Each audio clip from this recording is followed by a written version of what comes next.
we wake, hear the birds and see the sun. Side by side our fears are done. Oh, the good times just begun.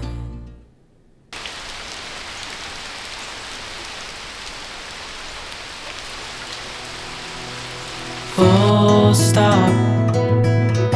Can't believe I live in your thoughts. I think about you all the time. I've always loved places that feel like they hold stories. You know the ones. A quiet, used bookshop that smells like its own story. A small cafe where the walls hum softly with music and memory. They aren't just places to sit. They're places that seem to remember things. And every year, as November arrives and the world rushes in around us, something in me aches for warmth and stillness, for that feeling of stepping into a story. So this year, I decided to make one, for me and for anyone who needs a little retreat from the bustle. It started as just pages and sketches in a notebook, but sometimes stories want to become places.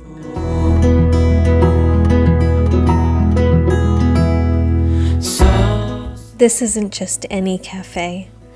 It's a place where you can taste your favorite stories, sip your dreams, and take a break from the world outside. And today, we're waiting on one very special guest. You're the rose in a garden, and it shows if I'm honest. And no story cafe could exist without a few warm things from the oven. Baking, I've learned, is another kind of storytelling, one told in scents and textures, not so much in words. Some recipes are from old favorite cookbooks. Others I invent for the stories that I wish existed. From flaky and golden blueberry hand pies with just a hint of cheddar, to cherry almond scones that are delicate and fragrant. Then we have bran muffins, deeply comforting, moist, and just a touch chewy, with brown sugar sweetness that feels familiar in the best way. Whole grain brioche buns, stacked with mushrooms and thyme, that bake up earthy and buttery.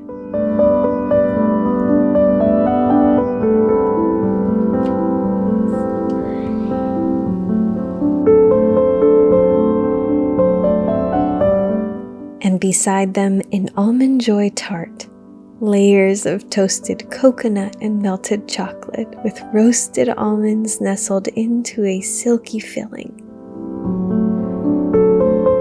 A tall spinach and mushroom quiche, with custard settling into a smooth, creamy center and a top that turns softly golden.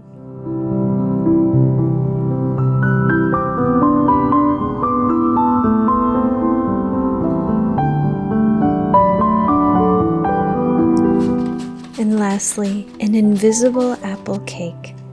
Paper-thin slices of apple layered so closely together that the cake becomes mostly fruit, tender, lightly sweet, and simple in the best way.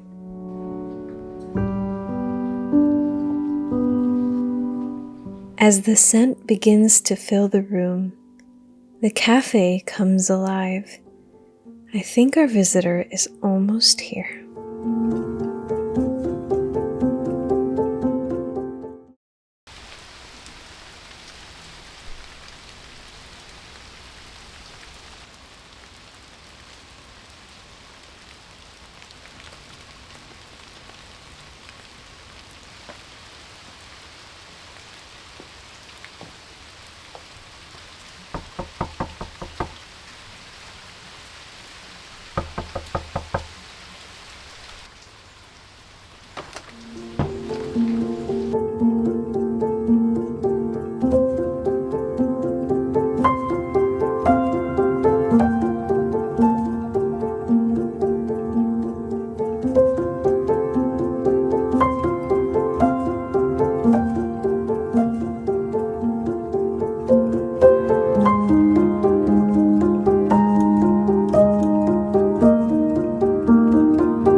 Looks like the storm outside is getting worse, so go ahead and make yourself at home. I will be right back.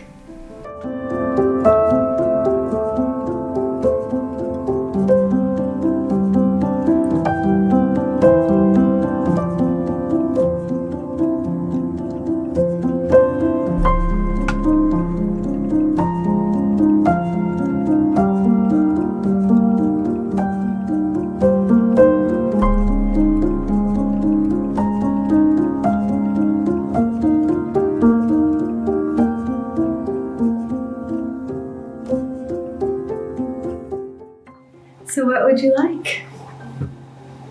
Oh, how clever. I hope it works out. I'll be right back.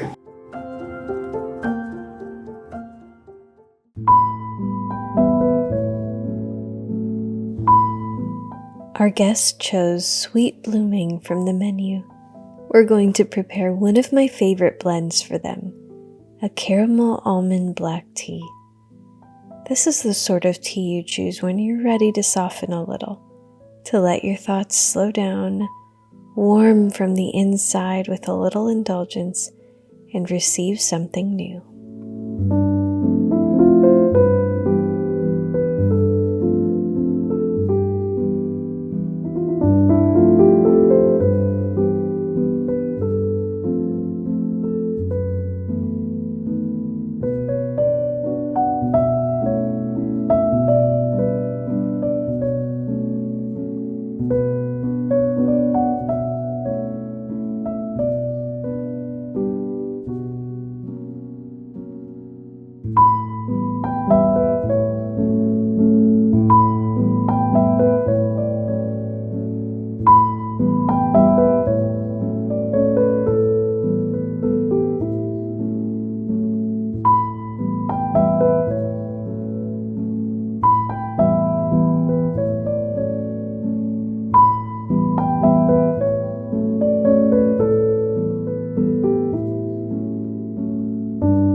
While our other guest is on their journey, let me know in the comments, just for fun, if you were here today, what would you order from the cafe?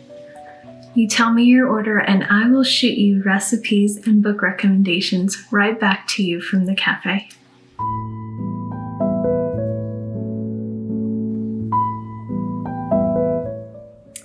You're back. How was your trip? I'm so glad you enjoyed it. The storm outside is not quite over, but somehow I think you can weather it. I have something for you. Here you go.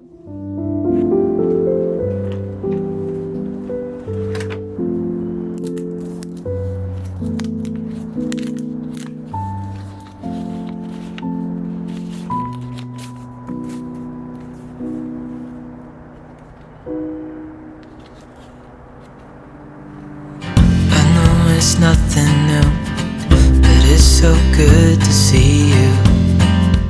Thank you for visiting the cafe today. If you found a bit of calm or inspiration here today, remember to like and subscribe. There's always another story waiting, and the kettle is always on. So hold me tight.